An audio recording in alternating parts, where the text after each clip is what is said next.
Vou tratar agora do assunto mais delicado que a gente já tratou nos últimos tempos, nos últimos dias, meses. A história deste médico, pediatra, apontado, o inquérito foi fechado, foi indiciado, a Polícia Civil fechou o inquérito, apontado como suspeito agora de estuprar meninas, crianças, né? Dentro do seu consultório durante consultas pediátricas. No meio dessa confusão toda, vem à tona o depoimento de uma sobrinha que disse que no passado, quando tinha também 9 anos, teria sido violentada, molestada também por este homem. Os casos começam a se processar, outros casos começam a surgir, brotar, outras famílias começam a procurar a polícia. E o que você vai ouvir agora e ver é um relato de um pai que depois de um ano, resolveu quebrar o silêncio e denunciar o médico pediatra Fernando Paredes. A avó da vítima teria levado a menina para uma consulta e percebeu que durante o exame, o médico suspeito ficava na frente da responsável para que ela não olhasse os procedimentos. Isso levantou uma suspeita. Segundo o relato do pai, no término da consulta, a vítima teria dito à avó que não queria mais voltar àquele pediatra. Após a primeira denúncia, que ganhou repercussão na mídia, a menina procura o pai e confessa que o médico teria tocado nas partes íntimas dela. E ainda perguntava, em uma forma de sussurro, se a menina estava gostando.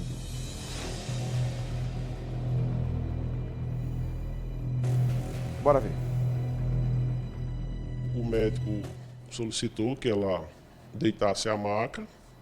Ele é uma pessoa de complexão física, então é comum que, pela posição dele, você não consegue visualizar. Se você não tiver lateralizado com ele, você não consegue visualizar a completude da consulta. Ele usou o corpo para que a avó não tivesse uma visão ampla do que ele estava fazendo. Isso, ela só veio perceber que tinha algo errado quando a minha filha reclamou, que ele solicitou que ela fizesse um som, né? Ele pressionou quando estava fazendo a escuta da região do peito, solicitou que segurasse o braço, pressionasse contra o próprio corpo e emitisse um som. Então ela emitiu uma, duas, e a insistência dele fez com que a minha sogra percebesse e estranhasse aquela maneira, né, de avaliar. Além de outras situações que aconteceram posteriormente à consulta, que após a divulgação do fato, até então eu fiquei sabendo que ela tinha ficado um pouco constrangida diante do atendimento. Ela comentou com a minha sogra logo na saída que não gostou da forma, do atendimento, da maneira que o profissional tinha trabalhado. Minha sogra disse: eu também não gostei. E saíram da consulta. Daí, minha esposa comentou essa questão comigo. Eu digo: não, se ela ficou constrangida, se não foi algo que ela se sentiu confortável, a gente suspende, ela deixa de ir para esse profissional. E tanto ela quanto outro filho meu, que sempre foi atendido por ele, de pronto eu já pedi a suspensão. Até então eu não tinha a ciência da gravidade do que ocorreu dentro daquele consultório. Quando as denúncias tomaram repercussão e a sociedade paraibana ficou sabendo, como foi que vocês entenderam que era o mesmo médico? Como é que essa informação chegou para vocês? Pelo fator da idade, né, quando eu vi lá aproximadamente 80 anos, até então não tinha divulgado o nome ainda, de pronto eu linkei, né? Peguei aquela matéria e encaminhei para minha esposa, já porque eu lembrei dessa situação de desconforto que tinha chegado até a mim, né, mediante o relato da minha esposa. Aí um pouco tempo depois, eu acho que 1 hora, já começou a divulgação do nome do profissional. Aí foi quando eu busquei a minha filha e tentei conversar, né, e compreender o que tinha acontecido. Daí ela começou a chorar e detalhou, né, a barbaridade do que ela sofreu, né, naqueles momentos que estavam ali na presença dessa pessoa.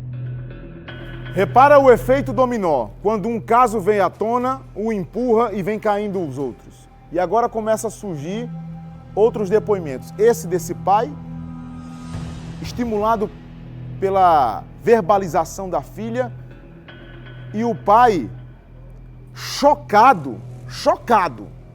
Eu, sinceramente, talvez não teria o equilíbrio que esse pai tem. Mas na segunda parte da entrevista, o pai diz que custou a entender e acreditar que aquilo fosse verdade. Por quê? Ora, a filha dele contando isso, ele se pergunta, será que o médico que eu confiei à minha filha teria coragem de fazer isso? Só que aí, depois que tudo vem à tona, ele diz, eu prefiro acreditar na minha filha. Na minha filha.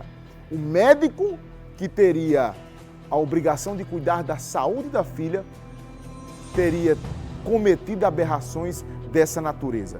Veja o restante da entrevista. A gente normalmente costuma confiar no profissional de saúde, né?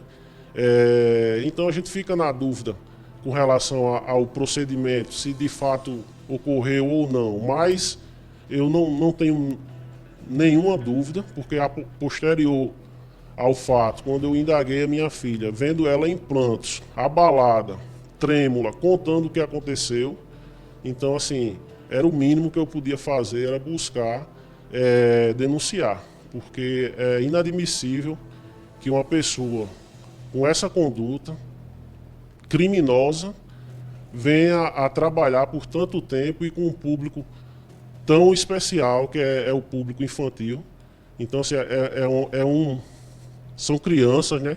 Existe uma vulnerabilidade muito maior se comparada ao adulto. E, assim, eu acho que um profissional desse não tem que ser afastado tanto da prática profissional quanto do convívio em sociedade e cumprir, né? Ser penalizado pelo crime que cometeu. Como é que ela está hoje? Ela está vendo, tem acompanhado a imprensa, as redes sociais divulgando o caso. Como é que a cabeça da sua filha está hoje? Ela é uma menina, né, adolescente, então ela acompanha. Hoje as redes sociais elas têm uma amplitude, um alcance muito grande. Então ela, graças a Deus, ela tem maturidade para acompanhar e vejo nela o desejo. Se eu estou aqui, se eu denunciei, em parte, né, é por conta de verificar o ímpeto dela. Tanto o ímpeto dela e a sensação, né, de impunidade e injustiça que a gente visualiza até o momento.